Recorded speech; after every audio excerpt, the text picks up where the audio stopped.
Today's April the 28th, 2010. We're interviewing Charles Pounian for the Chicago History Museum Oral History Project on Richard J. Daley and Chicago politics. Thank you very much for being here. For the record, would you mind just stating your name? It's Charles A. Pounian. You want more than that, or? That's good enough. And have you ever done an oral history before? You know, I don't think so. I don't recall it. All right, because we always like to say if you have, where is it for any historians want to, we help them in that way. Let's do, if you wouldn't mind, a very brief career history, starting in, I'll say you got your degree from Lake Forest College, and then you got your master's at IIT and your doctorate there as well. But let's start with going to work for Mayor Kennelly in 1953, the first of 5 mayors that you worked for from 53 to 1985. I'm sure that Mayor Kennelly didn't know that I was there, but right. But I did start there, and I was appointed by Stephen Hurley, who was part of the he was the president of the Civil Service Commission, and his main role in life was to try to eliminate any and all patronage positions, give as many civil service tests as possible, and to reduce the number of temporary appointments, patronage people. My job was to develop civil service examinations. I just got my master's degree in psychology from IIT, and you know, I worked on developing examinations for the Civil Service Commission. And when that was in 1953 and 1955, when Mayor Daley was elected, I felt very strongly that that was going to be the end of my city career. That and a lot of the people that worked for the Civil Service Commission decided to leave at that point. I was still working on my PhD, and I thought I would try to continue on and stay there until I had finished up.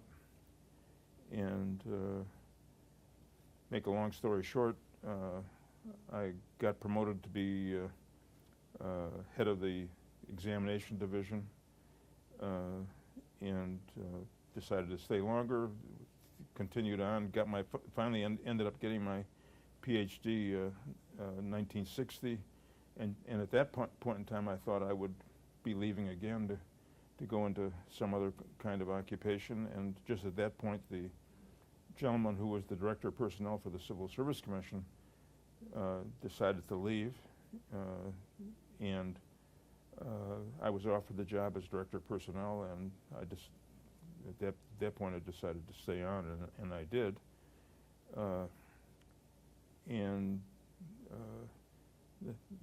I think the rest of the story has to do with the decision to try to modernize the personnel system for the city by developing some new approaches, because the civil service system was extremely restrictive in terms of the jobs that the mayor was supposed to control. In effect, only the department heads and 1 or 2 other people in each department were exempt from civil service. And so you could have a department like Streets and Sanitation with 5,000 employees and only have 2 or 3 people in that whole department that were exempt. So there would be very little political control, and that's basically the issue that's at hand. You elect people to run a government, but you've got to give them enough authority to make sure that they can control the government and make it move forward all the time. And my whole view of the things was to get a proper balance between the number of exempt positions and the number of people that were covered under the classified service. Mm-hmm. And then the whole thing came together as a result of the Constitutional Convention. 72 was that? I think the Constitution got passed in 71, if I remember, but it was right around that time in any event. And what that did was give the city more home rule power so that it could pass a personnel ordinance that would supersede the state civil service law, which had been passed in 1895 and was not only restrictive in terms of exemptions, but also extremely restrictive in terms of appointment powers of department heads. The way the law was written is that you were required to have civil service examinations, and then the department head had to take the person who was highest on the list. So there was no latitude on the part of the department head in making an appointment. He couldn't interview 3 people or 5 people and pick the one that was the best fit. They had to take the person that was highest on the list. And in terms of good management, in terms of the people that are responsible for running the city departments, that was extremely restrictive and something that didn't make sense. So now we're back to 72. Yeah, if I could just give you a little more background. Certainly, certainly. In around 1960, the Ford Foundation funded something called the Municipal Manpower Commission. Okay.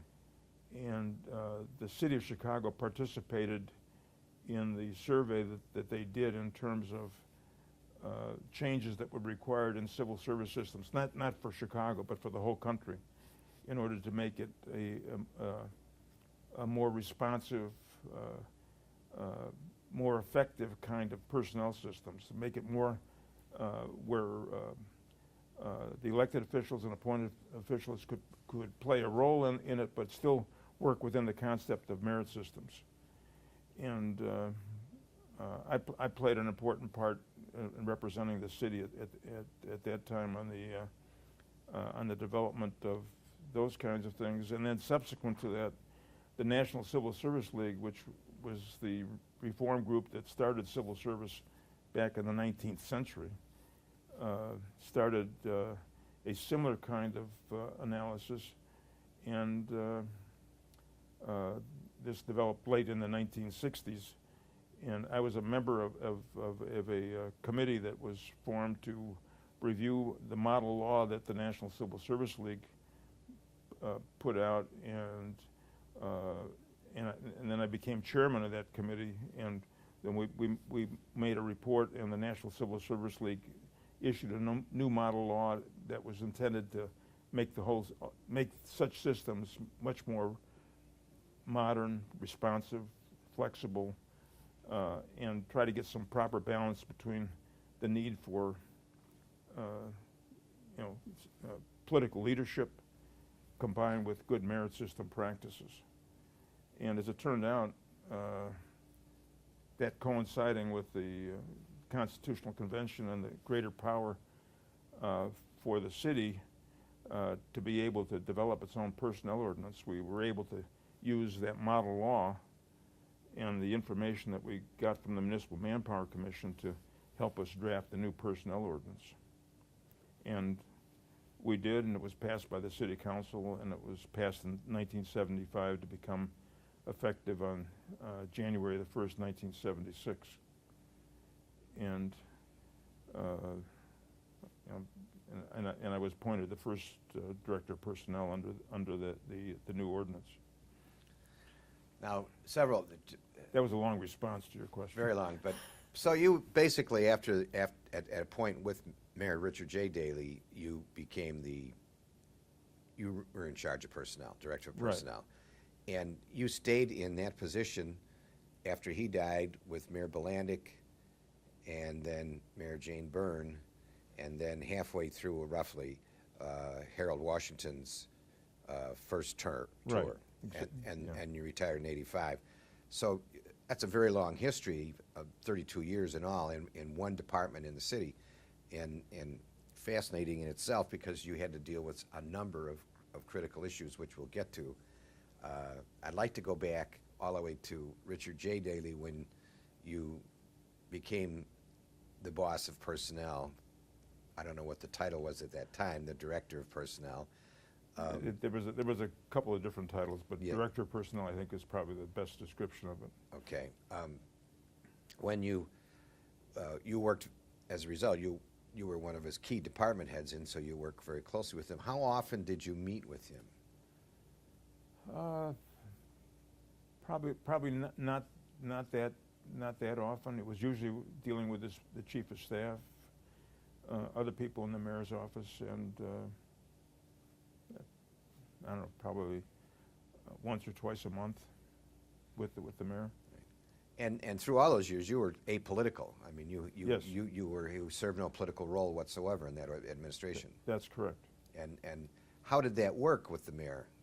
Well, You weren't the only one, but how did it work for you? It worked extremely well because the mayor understood that I needed to be apolitical in order to be effective as a personnel director.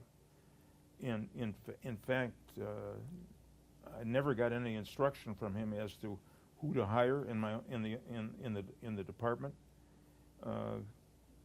Never had any referrals from Mayor Daley, for any kinds of such positions, and it was just understood that there were some positions that were going to be politically appointed, and there were others that were going to be civil service, and the ones that were civil service are ones that the only expectation that he had about those positions is that we do it in a professional way and do it without favoritism in any way, politically or otherwise, and just run the best system we could. And through all that period, about 25% of the city workers were patronage employees who... It never got that high. It was 10,000? I don't think it never hit 10,000. It was generally in the range of maybe 15 to 20%. 15 to 20%. And those were all people who had sponsorship of some sort. Well, just the very quickly, the simple answer to that is, I guess yes, but there were many positions that would have fallen in that category that would have been professional positions where people that were selected, had all the credentials that were necessary, and they in turn were selected by the department. As for example, the Commissioner of Public Works would be picking people who were going to be engineers with various specialties. If you needed somebody that could design a bridge, you couldn't call somebody from a ward to say, please send me a bridge engineer. Right. It didn't work that way, and it was up to the department head to go out and find somebody and bring them in, and then have it processed and have the thing go through and get the approvals. But there were many people in that category that did have sponsorship, in a manner of speaking, but it was based on their professional ability, and that would be true in the health department. It would be true with various kinds of financial and accounting people, and as well as engineers and people in the various professions. Well, you commented at some point during your time as the director of personnel that under Richard J. Daley, who is the person we're concentrating on most today, but Richard J. Daley had 1, 2, and 3 levels of quality people in most departments. Absolutely. And how did that come to be? I think that was something that came to be out of the mayor's personality and what his respect was for government and the need to get things done. But to the best of my memory, there wasn't a single department that didn't have either extremely well-qualified person as the commissioner of the department, or somebody that was a 2 or 3 person that would make sure that things would work properly. And obviously he had political interests and used politics was part of his decision making, but it was always with the thought that the departments had to run properly. Correct.